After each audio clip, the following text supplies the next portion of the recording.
ঝালকাঠির কাঠালিয়ায় আমরা কোনো রাজনৈতিক দল নিষিদ্ধের পক্ষে নই। Chairman, Bangladesh Labour Party. Mohammad Masum Billah, Jhalokathi জেলা প্রতিনিধির তথ্যচিত্রে বিস্তারিত। আমরা কোনো রাজনৈতিক দল নিষিদ্ধের পক্ষে নই। যদি কোনো দল বা ব্যক্তি গণহত্যার সাথে জড়িত থাকে তাদের বিচার চাই আমরা। এই কথাগুলো বলেছেন বাংলাদেশ লেবার পার্টির কেন্দ্রীয় চেয়ারম্যান ডাক্তার মোস্তাফিজুর রহমান ইরান। তিনি আজ ৩০শে সেপ্টেম্বর মঙ্গলবার দুপুরে ঝালকাঠির কাঠালিয়া প্রেস ক্লাবের সাংবাদিকদের সাথে মতবিনিময় সভায় এসব কথা বলেন।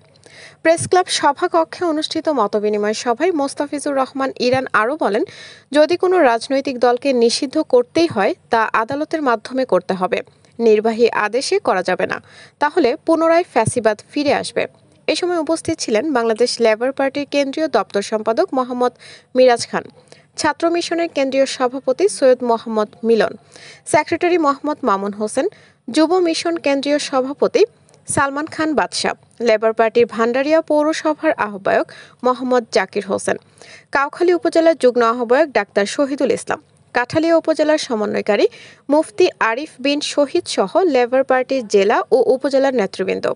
Farzana Rashid Ali, news desk. হৃদয়ের কসবা টিভির সাথে থাকুন। কেটিভিকে লাইক, শেয়ার, কমেন্ট করুন।